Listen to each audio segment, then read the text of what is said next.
hurt, Lou. I'm hurt, and I don't hurt easily.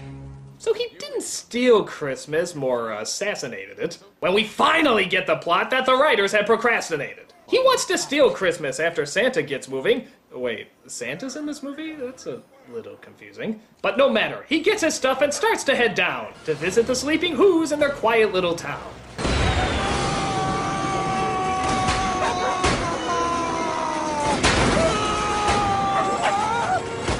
At the risk of sounding incredibly droll. Oh, I can't help it. Do a barrel roll.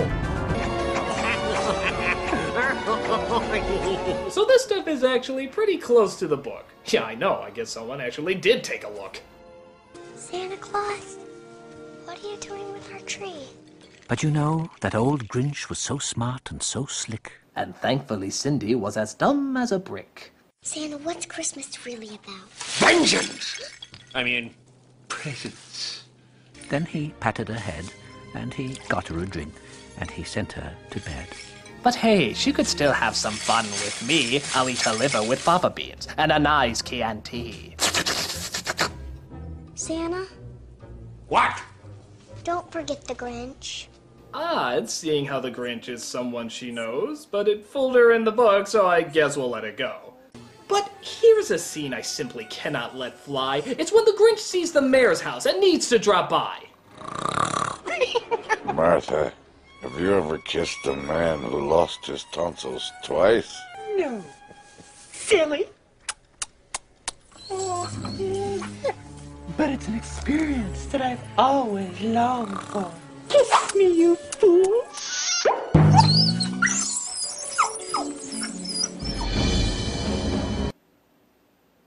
Really, film? Really? You had to go there! The Arrested Development guy kissing a dog's derriere? Did your 5-year-old decide to start writing this part? Kissing dogs' anuses! Ho ho! This is high art! Now, just to clarify, this is the Christmas classic you all love? A dog's ass, a guy's lips, pleasantly shoved? Have you gone crazy or totally insane? How can this scene cause none of you pain? What the hell would PETA say for this little canine?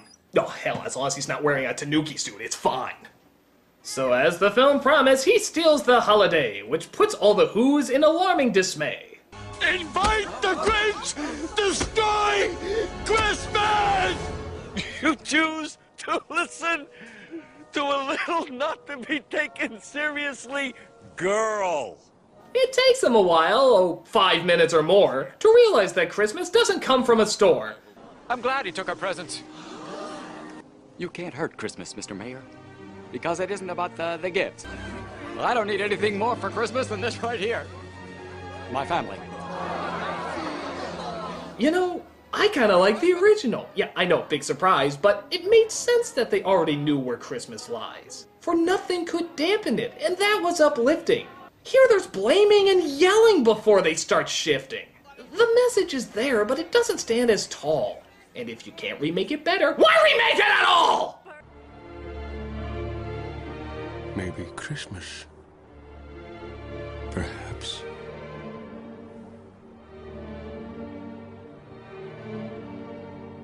Means a little bit more.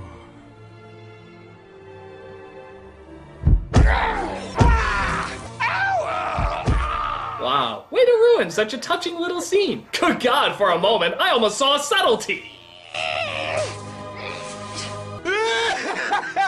That's right, keep yelling, make faces like a whore. It's lasted the whole movie, we can take a bit more.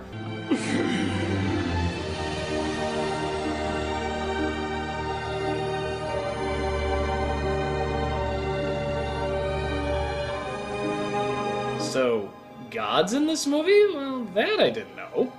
Does he say, I am the creator of a television show. Hi, Mr. Grinch! So with a smile from Cindy and a pedo smile from him, he brings the gifts back and the town lets him in. He hands back the presents and everyone is happy. Only one other thing could make this ending more sappy. My heart belongs to someone else. The girl, all grown up, wants to date him now, see? Because once you've gone green, there's nothing in between. So Christmas is as high as anybody reaches, and the Grinch carved the beast made from fresh roasted sneetches. Who wants the gizzard? I do. Too late. That'll be mine.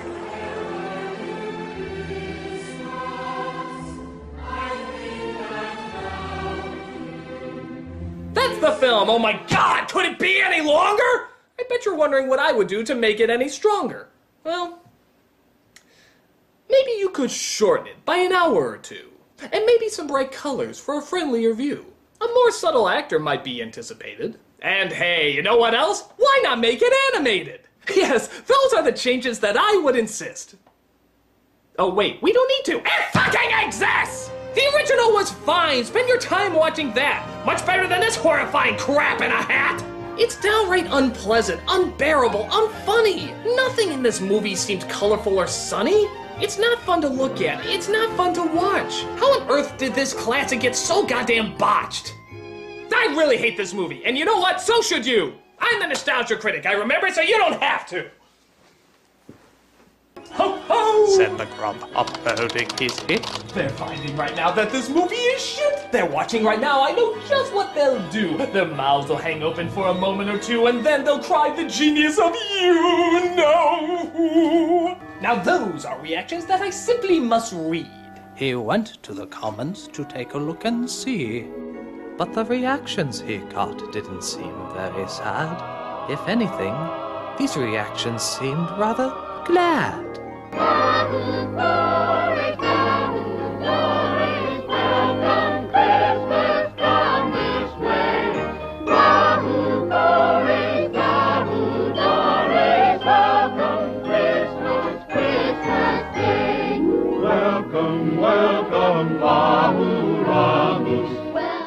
They still loved the movie from beginning to end. There was no one to anger, upset, or offend.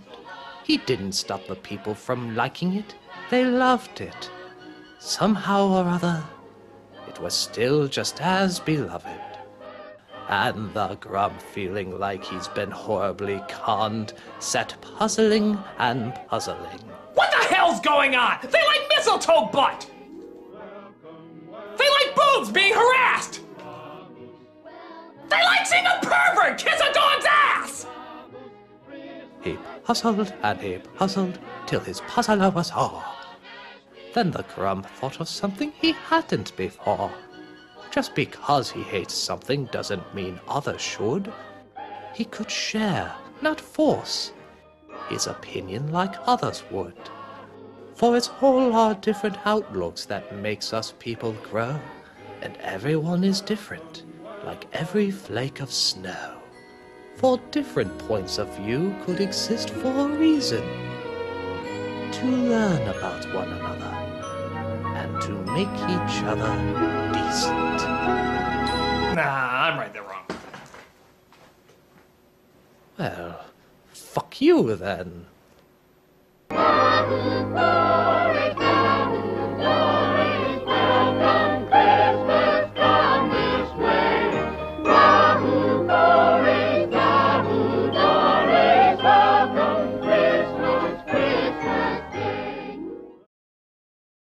Now pucker up and kiss it, Who Bill!